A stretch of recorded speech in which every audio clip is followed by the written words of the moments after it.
You know when Ben Roethlisberger hurts an ankle, he's always got one clown shoe on. Could you imagine him coming out looking like Krusty the Clown with two big clown feet on? Like, yeah, I'm Ben Roethlisberger. Blue 80.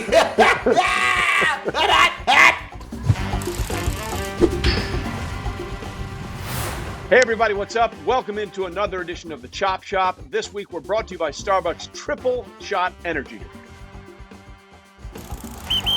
Welcome into another edition of the Chop Shop. Trey and Mark Schlereth here. We're going to break down everything we saw week 2 of the NFL. And we use the word chop shop for a reason, because a chop shop is where you take a car apart and look at all the parts, what works and what doesn't. That's what we're doing here. And I guess, Stink, if that's the stated emphasis of the show, at some point we need to start recording on the pre-show, because your inability to get a microphone to work is fascinating and it's internet gold. It truly is. Speaking of chop shop, so if you were to ask me to lift the hood of an automobile because I needed to look what was wrong, the only thing I would look for is like an old light switch that has an on and off. And I'd be like, the only thing that I could diagnose is if the light switch went to the off position. I would say, oh, here's the problem. It's in the off position. I'm just going to flick it up to the on position. Let's go. That's about my knowledge of that. And when it comes to the interweb and operating a microphone or a Bluetooth or any tooth for that matter, I am not the guy you're looking for. It's truly remarkable. It's all ball bearings these days anyway, so I wouldn't worry about it. All right, so let's start chopping up a game that you hate to say a week 2 sort of must-win scenario, but the Ravens really needed to beat the Chiefs, right? They had been 3-0 against the Chiefs, 0-3 rather, against the Chiefs in the Patrick Mahomes era, and they came into that game really banged up. I have to say that felt like with the celebration Lamar had after the win on the 4th and 1 where he got the first down to run out the clock. The celebration with him and Sammy Watkins, that wasn't just a win. That was like, somebody said this perfectly, I can't remember who it was. It's a rivalry now. It was Darius Butler, the former corner who does great work on his own podcast. Darius Butler said it's now a rivalry because before it was a hammer and a nail. Now the other team has won. It's kind of a rivalry now. Yeah, it certainly is. They do feel like the two teams that have kind of given us the most thrills over the last couple of years. You know, you have two MVP quarterbacks in the league, obviously in Mahomes and Lamar Jackson. And you know, it's always been one of these things, if the Ravens can learn to win come playoff time, when you're playing against better competition and better football teams, and can you really operate that offense, you know, that collegiate style offense where it's all about running the ball and your quarterback running in the unique way that it's made up. But what happens when people shut that down? Or if you're behind by 10 points, the Ravens don't have the requisite skill set to overcome those things. And yet, that's exactly what we saw. We saw Lamar Jackson throw 2 interceptions, turn the ball over, them fall behind by, double digits, and then find a way to come back and win that football game. And let's face it, you know, everybody's looking for that formula. How do you beat the Kansas City Chiefs? How do you do it? Oh, boy. And I don't know that there's any real formula, but just overcoming that and getting a regular season victory like they got, it does feel like it almost, not that they needed to get affirmation, but it almost affirmed them as, hey man, this could be a team that gets into the playoffs and wreaks havoc and maybe gets to a Super Bowl with an unconventional style of offense. Well, I'm glad you said that about did they figure out a way to beat the Chiefs, because I've heard a lot of that over the last couple of days, and I'm here to say that's not a thing. Like, the Ravens finished drives with touchdowns. They played ball control. They did almost everything you need to do to beat Kansas City. And if Clyde Edwards-Helaire doesn't fumble on 2nd and 3 from the 32, they still probably lose. Which is my way of saying I don't think there's a way to beat the Chiefs without scoring a lot of points. And they scored 36, and it might not have been – listen, I want to be clear. They won the game. They were the better team. They made fewer mistakes. They made the clutch plays when it mattered. But I don't look at that game and go, aha, that's how you beat the Chiefs. You have blown coverages for 2 long touchdowns where nobody's around any of the receivers. You get a fumble from Clyde Edwards-Helaire. with a minute left in the game when they're in field goal range. That's how you beat the Chiefs. That's not sustainable. I mean, I give the Ravens all the credit in the world. They deserve to win. I'm happy for them. I'm happy for Lamar. I'm happy for the city of Baltimore because they were so banged up. I mean, I did not see this outcome because of the team they were putting on the field. So you take a lot of confidence from that from Baltimore. But all those things went right, and they still almost lost, which I know is not a thing, but I don't want to hear this as this is how you beat the Chiefs, because it's still you play that game 9 times out of 10 in that situation, it wouldn't have been enough. So here's the interesting thing. Baltimore possessed it for 35 minutes, almost 36 minutes, 36 to 24. Yeah. That's a recipe, right? You have to be able to do that. Yes. But you have to be able to score. Right. Like they scored. Right. That was the thing. Like people say play keep away. Well, that doesn't matter because how quickly Mahomes and those guys. The most important thing that the Ravens did is they finished with 7s. That was the most important. Correct. But you have to possess the ball to beat the Kansas City Chiefs. You just have to. You have to keep Mahomes off the field. But here's the thing. Where people start to count possessions and go, uh-oh, we only have 2 possessions. The Kansas City Chiefs go, uh-oh, we only have 2 possessions. That means in the next 2.5 minutes, we're going to have to score 2 touchdowns twice. Pretty easy for us because we're that dynamic. Yeah. I really think it comes down to, and I'm going to enlighten you on something that I talked to a team in depth about that I'd never heard before. And go on. The statistic is this. You know how turnovers are such a telling statistic whether you win or lose? Get this. This team did an intense study on possessing the ball at the end of the first half. Just possessing the ball and not giving your opponent a chance to touch the ball. And it's as much as having a +1 differential in the turnover battle in regards to winning the game. Just at the end of the first half. So if you get the ball with 4 minutes left at the end of the first half, if you possess the ball, you don't even have to score. You just possess it and go into halftime. You're going to win just like the same rate that you have a +1 turnover. So this one team, get this, they possessed the ball at the end of the first half 15 times one season. And in those 15 times that they possessed the ball and ended the half, either with a score or just ended the half with possession of the ball, they won 12 of 15 games. 12 of 15 games. And the next year they had a bad team because of injuries and they won in that game. They had a below 500 record, and in that season, they did the same thing 8 times, and they won 5 of those 8 games. And they were a well below 500 team. So it's that double up at the end of, it's the double up when you come back out with possession, but just possessing it. So to me, it's not only possessing the ball, but it's when you possess the ball against the Kansas City Chiefs. You got to possess it at the end of the first half and the end of the fourth quarter to make this work. Here's why I find that fascinating if you go back to the Monday night game, because the Chiefs scored and they were going to get the ball back to start the second half, which means you get the double tap, right? Mm-hmm. You score to end the first half and you score to start the second half. Well, what happened in between? Justin Tucker came down and kicked a field goal for the Ravens right at the end of the half. So that field goal essentially at the end of the half, Mark, might have been the deciding factor in a 36-35 game. So that's very cool that you pointed that out. There's 2 other things I want to get on this game before we move on. Number one, everyone was loving the John Harbaugh, Lamar, you want to go for it on 4th and 1 and the trust and all that kind of stuff. And it was great and I loved it, but it was also theater, right? Because he's not asking a question he doesn't already know the answer to. And what player is going to say, no, punt it? Right? So while it was a bit of great TV and drama and emotion, it showed a trust level between Harbaugh and Lamar Jackson. Before he opens his mouth, John Harbaugh knows Lamar is going to say yes. And if he had said no, he probably would have said go for it anyway. So let's just sort of demythologize that just a little bit, maybe. I will say this though. I was doing a game in Seattle where Baltimore just absolutely thunderstruck the Seahawks. Just beat them down. This is 2019, I believe.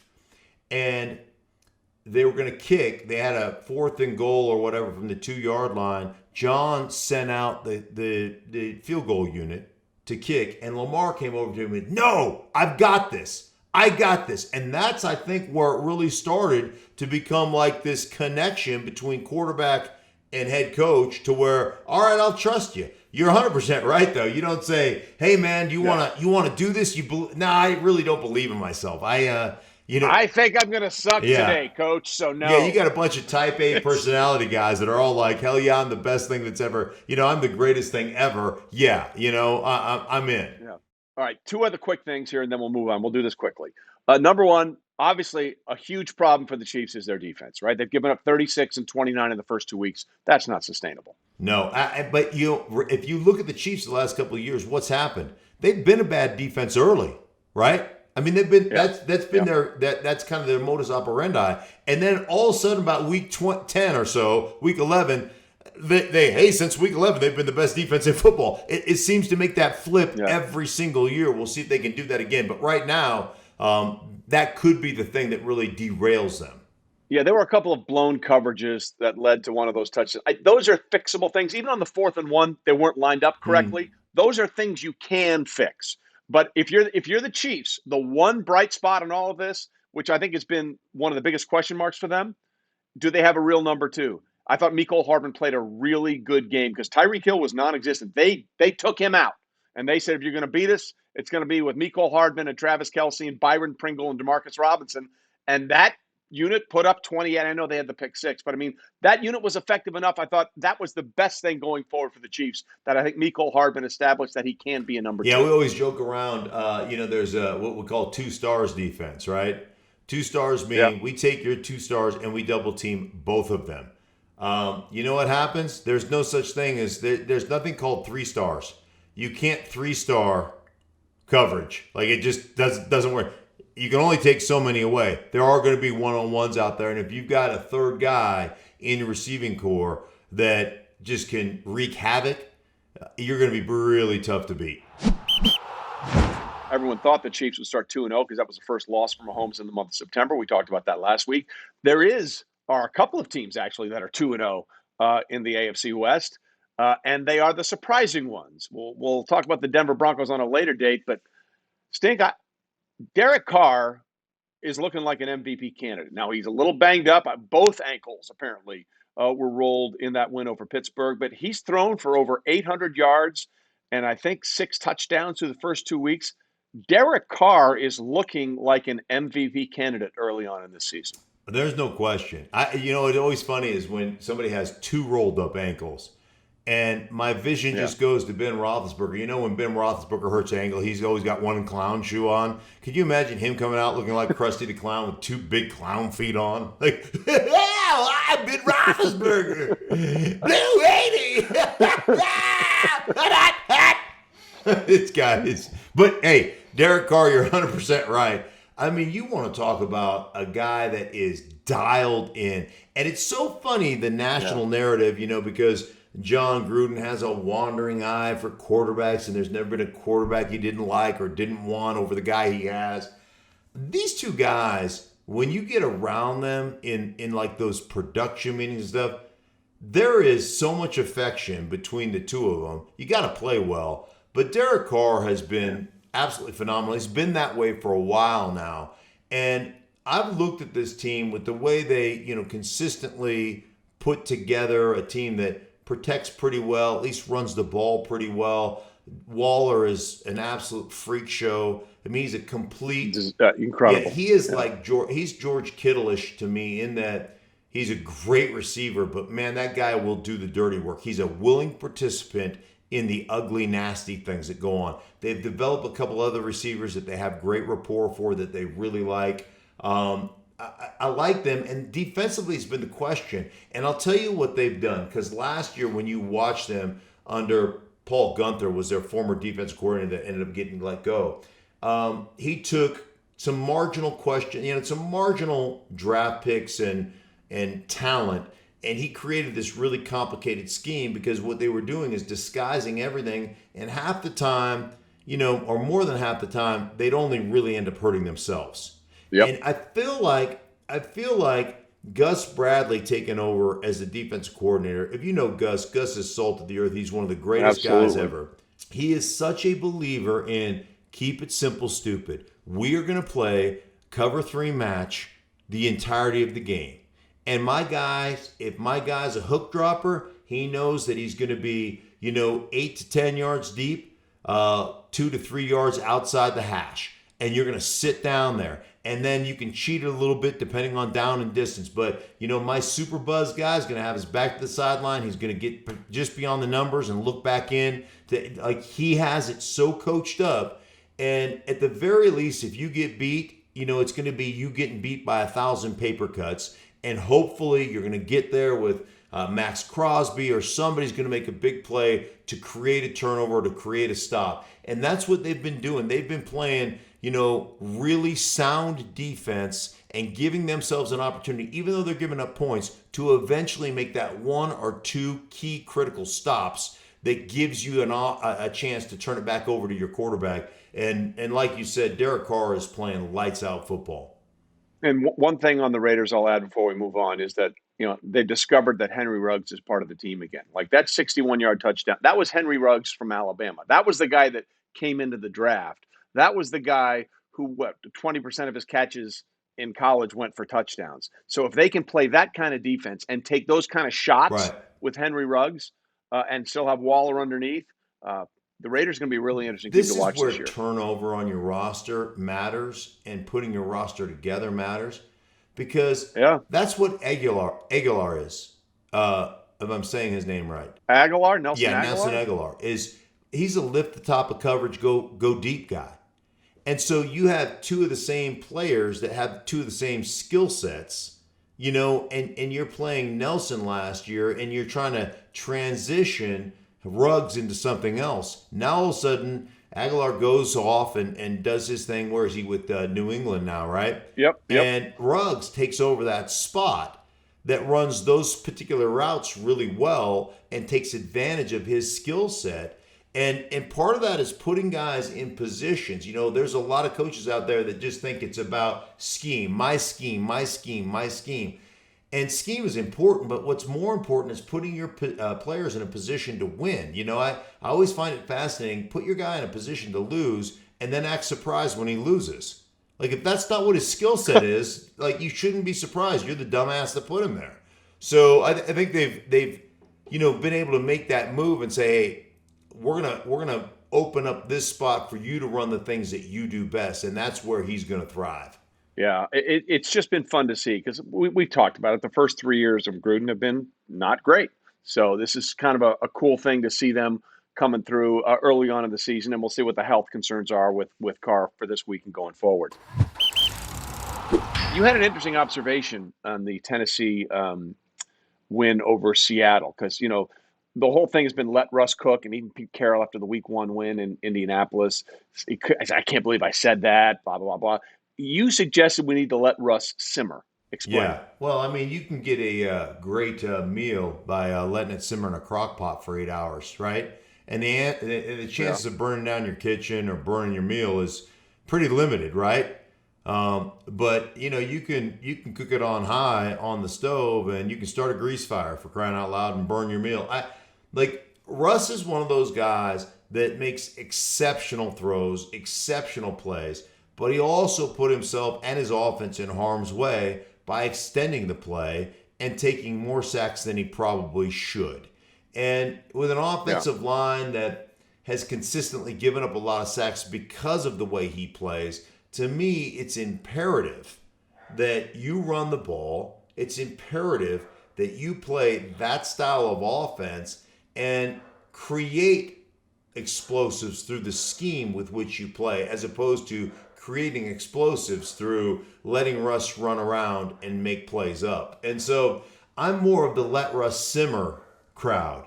I think you need to be balanced in Seattle. I think you need to have some of that stuff. And yeah, Russ is incredible and he's exciting. But again, when you physically don't match your opponent, you know what happens to you? You end up losing games to Tennessee like you did, where, King Henry has 189 yards rushing, and you're just relying on big plays. What happens when the big plays aren't there? What happens when coverages don't break down? What happens when you're throwing those leak throws back across the grain to lock it and you don't complete him, he doesn't make a great catch. It just is hard. That's a hard recipe for sustainability long term, especially come playoff time, to think, hey, what we're going to do is we're not going to do anything except make a bunch of big plays, and we're just relying on 4 70-yard touchdowns a game. And if we get that, we're going to win a lot of games. Yeah, but the odds of you getting that on a week-to-week basis are pretty slim. So I just think there needs to be a little change in mentality, the way they go about operating their offense. I don't disagree with you at all. And you mentioned Henry. You know, you could sort of see this game coming from him because twice last year he was held under 65 yards rushing. And each time last year he responded with a 200-yard rushing game. He had 230, I think, total yards. But he was an absolute dominant force in a second half. And what I respect about Mike Vrabel and company is when they fall behind early, they don't panic. They know what they have and they know who they are. And by not panicking and sticking to the offense, much in the same way you're talking about, not just, going off and doing whatever you want to do in terms of Seattle side, by sticking with their offense that they know they do well, that allowed them to get back in that game, take it to overtime and win it. Yeah, I love the fact that, you're down by 10 points in Tennessee and you're not, like you said, pushing the panic button. You're maintaining and you're staying true to the philosophy that you've been preaching.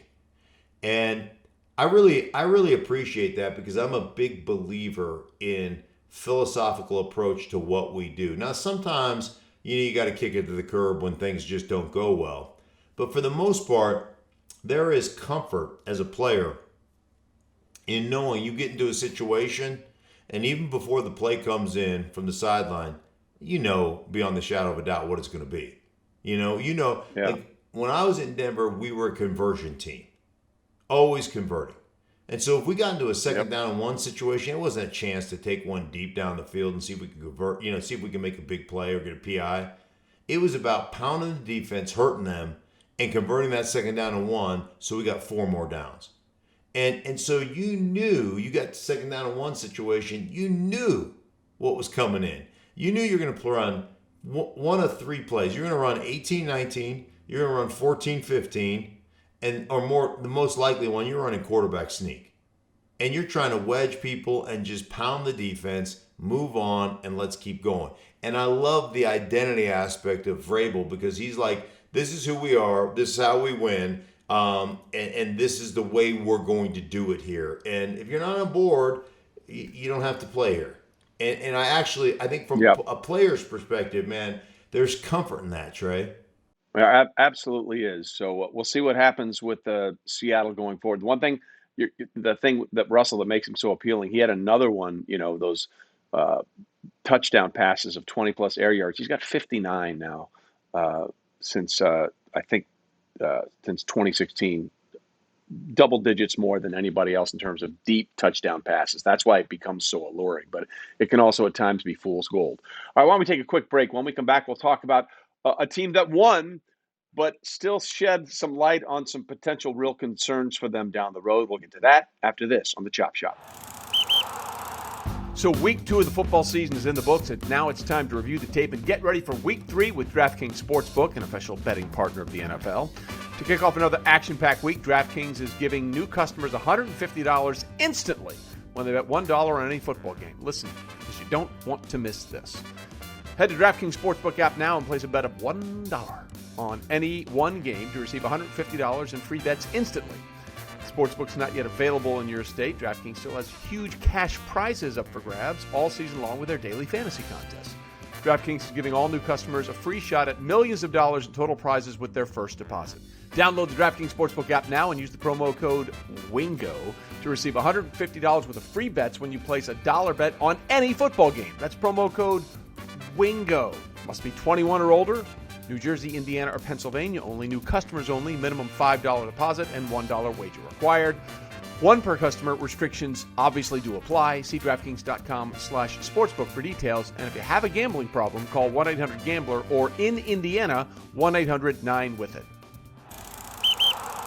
Back on the Chop Shop for week 2. Trey Wingo talking to my longtime friend and longtime NFL player, and now does a great job calling games for Fox, Mark Schlereth. Cowboys won on the road against the LA Chargers. Pretty impressive. It was the home opener for Brandon Staley, Justin Herbert, and the Chargers after a very good win week 1 on the road. So the Cowboys go in there and win 20-17, and they do it with the resurgence of the running game. And, Dak, this is the first time in 3 road games that Dak didn't throw for 400 yards. He barely threw for over 200, 237. But, Mark, the Cowboys played well enough to win. It was great. They needed to win. They got it. But I think what happened in that game shows a larger concern for the Dallas Cowboys on a couple of fronts. They got the running game going, just not with the guy they paid all the money to. Tony Pollard ran for 109 yards on 13 carries and a touchdown, 8.4 yards. Zeke Elliott had 16 carries, had 71 yards, 4.4 yards per carry, and a touchdown. Very productive day on the ground. And the way the Chargers played defense, you knew that was the way they were going to attack because of the setup that they had. But it just shows you, again, I don't understand why the Cowboys gave the contract they gave Zeke Elliott. Yeah, I mean, I will say this. Zeke's a pounder, and oftentimes when you get a guy like that, you're going to get all good. You're going to get rotation. You're going to get more 8-man fronts. You're going to get some of those things that are going to happen to you. There's nothing wrong with 4.4 yards a carry and being nasty and physically turning people on. But, when it starts coming down to how much do we pay this guy and how much of what percentage of our cap does he take up? And especially in today's age when you can – you usually can find yourself a big-time running back in the second or third round that develops and becomes great health. 6-rounders. It's just a different position. And anymore, there are very few bell cows. Other than King Henry in Derrick Tennessee, who else does it? Well, Dalvin Cook would be that, and Christian McCaffrey would be that, but they do it differently, right? They do it differently because there's such threats. There's such threats in the passing game. And again, the Cowboys won that was a good win for them. I want to be clear about that. But I just don't understand why they did what they did with that contract, because Pollard was there when they gave him the contract, and the offense was transitioning to go through Dak when they gave him the contract. I will say this about this game. It was another classic example of two franchises trying to find ways to lose. Like the Chargers were completely undisciplined in that game. And the Cowboys, look, I don't know why Mike McCarthy lets Bones Fossil talk him into all these.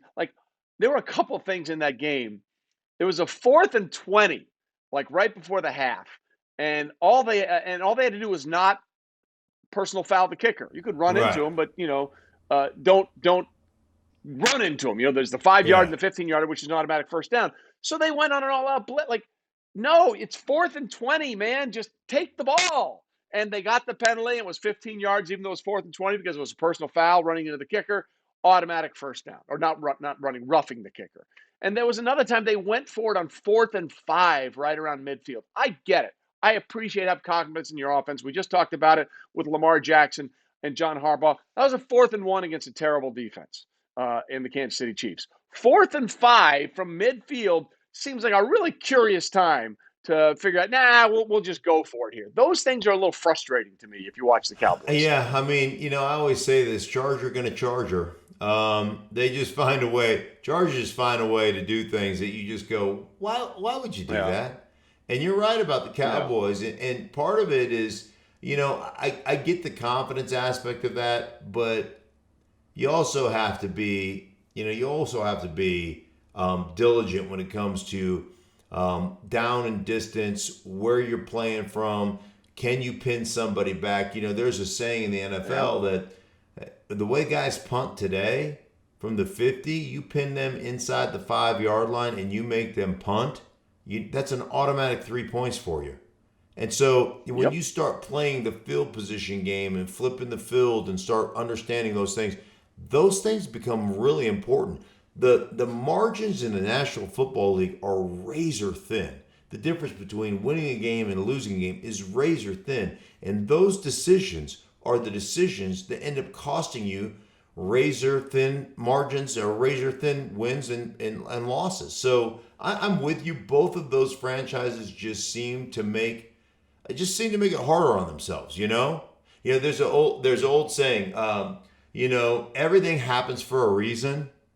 And sometimes the reason is you're a dumbass, right? I mean, sometimes that's why, right? So I mean, I sometimes I look at those things and go, why would you do that here? Like, why would you do that? I always kind of use the "what would Belichick do" principle, And in that Correct. situation, he quick kick it, pin you down deep, and see what comes. See what happens.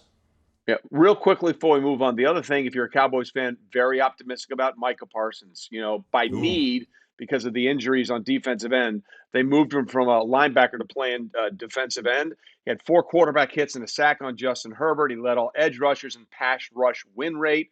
Listen, they found a dude in yeah. Micah Parsons. I think Cowboy fans found a guy that is going to be very versatile for them and going to be able to play a lot of positions on defense for them. Which is awesome. Anytime you have that duality, I always go back to kind of the New England Patriots back in the day when they had Willie McGinnis Yep. and Teddy Bruschi and Mike Vrabel and even Roman Pfeiffer and it was really hard playing against those guys because as an offensive player, I want to rule. I want to know who's the 4 downs, who's the Mike, what are we doing, how are we calling this, right?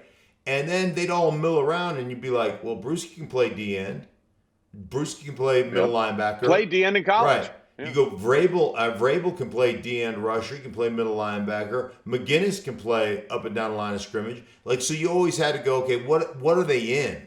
And it made it hard to identify when you've got a guy like Parsons. And I was shocked, man. When I'm watching the game, I'm like, damn, that's the kid they signed to be a middle linebacker who is just absolutely putting a pass rush clinic on. I mean, I was shocked, Trey. He looked like a natural edge rusher. And it was pretty impressive. Big dividends for them. Yeah. Yeah, absolutely. Who else has been impressive is the team that's 2-0 in the NFC South. And I'm not talking about the defending Super Bowl champions, although they're pretty impressive through their first 2 weeks. I'm talking about the Carolina Panthers. I get it was the Jets week 1, Sam Darnold revenge game, but they absolutely took it to a Saints team that had maybe the most impressive win of week 1. Now, there's a caveat here, which I totally understand. Sean Payton's staff was devastated by COVID tests and regulations. So I think they were missing 8 coaches on the sidelines. We've seen other teams have to do. Kevin Stefanski had to miss a game last year for the Cleveland Browns as their head coach. And that certainly takes into consideration. But what Matt Rhule and that coaching staff are doing in Carolina, I think is really, really impressive because they're 2-0 and they're winning with their defense, Mark. The 2020 draft, Carolina took nothing but defensive players the entire draft. I think that's the first time that's ever happened in the common draft era. And they took a couple of offensive players this year's draft, but it was also heavily dominant on the defensive side. And you have Joe Brady, the young offensive coordinator who came over after LSU, set all kinds of records with one of the greatest seasons in college football, if not the greatest season in college football when the Tigers won the championship. But he also brought over a name that not many people know, and that's Phil Snow, who was with him at Baylor. And Phil actually preceded Matt Rhule at Baylor. He was with the Art Briles coaching staff. And what Phil Snow has done with all that talent, I mean, they turned Jameis Winston of 2021 back into 2019 Jameis Winston with pressure in his face, and he threw up a couple of bombs that you just never – that was old Jameis. They made old Jameis resurface on defense.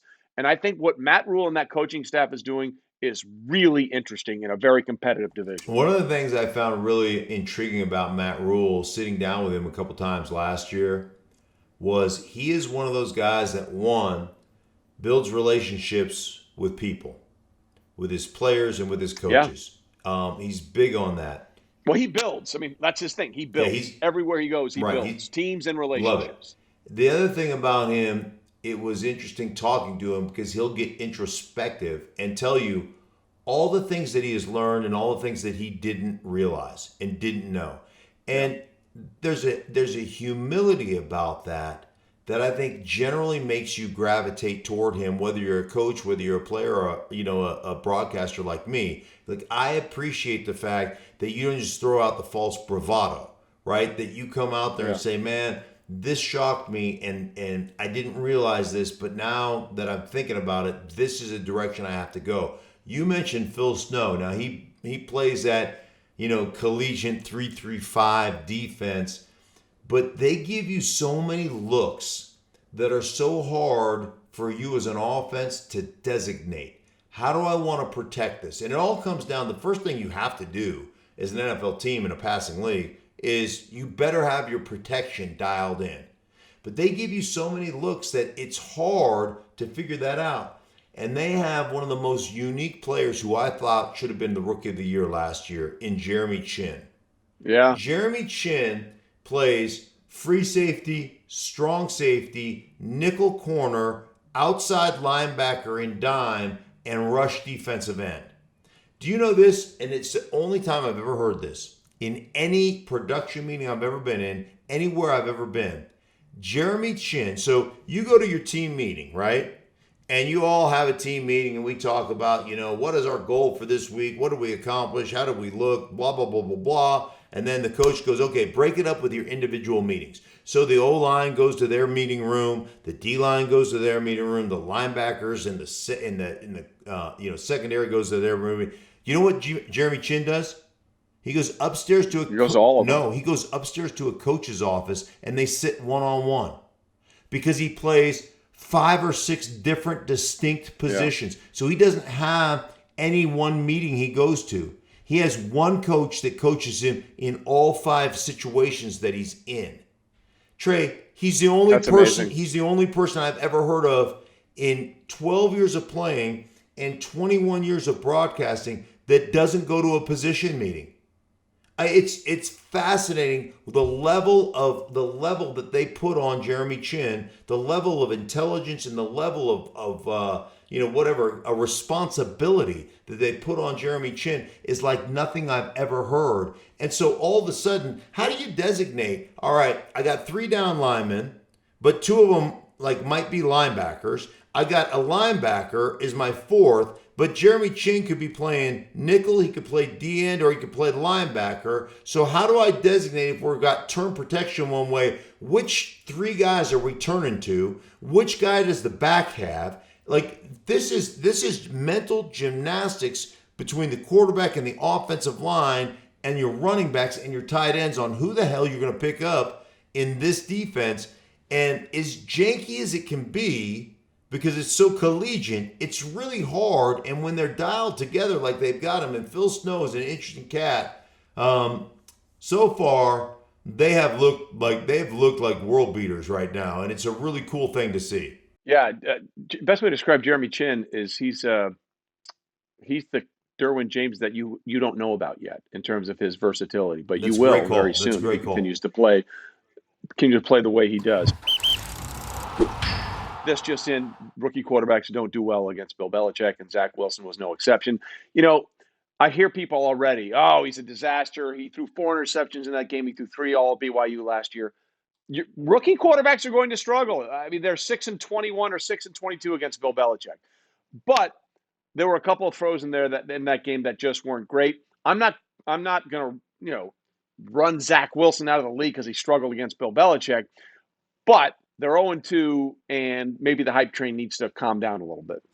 Yeah, I mean, I think Zach Wilson's got great potential. He made a couple of bad decisions trying to not just avoiding what the defense was giving him. Bill Belichick was going, hey, listen, man, I'm going to give you the drag throw. I'm going to give you the flat. Go ahead, take it. We're going to tackle you. You're going to get 4 yards.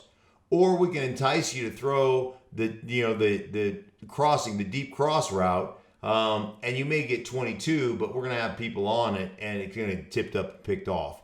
And that's kind of, baiting somebody into doing more than their job. And that's where Bill Belichick does his best work. And so I've seen a lot of really good things from Zach Wilson, and I've just seen a lot of really bad decisions. And that's part of being a young player at any position. And, he certainly has to clean those things up. I'll tell you the guy of all these rookie quarterbacks who to me has been by far the most impressive guy is Mac Jones. Yeah. And no question. And I'm telling you, it's not only it's a very, listen, this is easy to say because of where he plays, and they're not asking him to do a lot. It's very reminiscent of how the Patriots won with Tom Brady early in his career. And people are like, what are you talking about? He's the greatest of all time. He is now. When he got started, he was not that guy. And they very much controlled him until he became that. And I'm not saying Mac's going to become that, but the career path is starting for these two very similarly. So here's what I see on film, because I have New England this week, so I'm watching the film of him. Understanding where all 5 eligibles are at all times. So you can look front side. Yeah. You don't like the front side, you can get backside. You don't like the backside, you know exactly where your check down is. And you've got that clock in your head that manages you, that says, man, it's time to get my check down, and I'll take it. There was a play where he had a shallow and a deep route on a boot keep, and he chose. It was a trick play. He hands it off on like a orbit motion, and the running back throws it back to him, and instead of taking the deep shot, he went underneath to the easy gain of 13 yards. And he takes the easy. Yeah. The other thing he took the prop. Right. The other thing I loved about him, Trey, is the different arm speeds. He's like a pitcher, man. He'll throw a change up when it's short and easy, bam. All of a sudden he'll throw kind of the eephus pitch, over the linebackers. They say the looper over the linebacker. And then when he needs to rip one, man, he can rip it. And like a lot of young quarterbacks just want to show off their arm talent, it's a young flamethrower, and all he wants to do is come in and throw 100. Well, if you throw 100 enough times, a big league hitter can time up a 747 if you give him 3 hacks. You've got to change your speed. You got to change things. And I think he's been exceptional with his ability to change of direction and change of speed on his throws. I think it's been so cool to watch him layer throws and have that just almost innate instinctual ability to be accurate and to change what he's doing. Yeah, and I think we'll wrap it up with one other point. Matt Nagy said earlier this week already that when healthy, Andy Dalton is going to be a starting quarterback. And if I was Matt Nagy, I might have said, you guys trust me a little bit here, because they were all clamoring for Justin Fields in Chicago. He needs to be the starter for the Bears. Well, he was 6 of 13 for 60 yards with an awful interception, was sacked twice, and had a QBR. Look, passer rating, QBR, they're both sort of weird stats. I use QBR better because it's easier to put in context because it goes 0 to 100. He had a QBR of 4.4. While Andy Dalton had a QBR in that game of 81.0. The point being, for everybody clamoring for Justin Fields, and I believe he still has the potential to be a good quarterback, he's not there yet. Yeah. And I think we saw a lot of that Sunday against the Bengals. Yeah, 100%, Trey. And some of these young quarterbacks, they all develop at different levels, right? And just because you're a great athlete, I'm talking to Kyle Shanahan this weekend as I was doing the San Francisco game, and he said, hey, clearly Jimmy Garoppolo's our starter. Clearly Trey Lance is a backup. Yeah, we'll have a package for Trey Lance, and he'll get in occasionally, and we'll keep growing that package. But unless injury happens, Jimmy Garoppolo right now, as they're currently constructed, is our starting quarterback. And Trey Lance didn't even get in the game against Philadelphia because their front seven is so tough to contend with. So, this is the reality. We want to, we love, because hope sells, right? We can sell hope. Sure. And we sell hope in the future and sell hope in athleticism and sell hope in all that stuff. Man, there's a development process that we tend to forget about in this league because we're instant gratification, fan bases. And he's right. Andy Dalton's a better quarterback right now. That's not a knock on. That's not a knock on Fields. It's just the reality of the situation. Well, that's what I've said all along. Andy Dalton's not Patrick Mahomes or Josh Allen or Aaron Rodgers or Tom Brady, but he's not terrible, okay? He's better than people are giving him credit for. And I think with the team that they've got right now for the foreseeable future, he should be the quarterback until either you believe Justin Fields is 100% ready to go or the season is completely gotten away from you. And then you say, okay, it's time to turn the keys over to the young man. All right, old timer, always good to catch up with you. And we'll do this every week to the detriment of everybody watching. All right. Well, that sounds like a perfect plan to me. Sports. Yeah. This episode of The Chop Shop was brought to you by Starbucks Triple Shot Energy Drink. All the energy you need in a can, and it's delicious.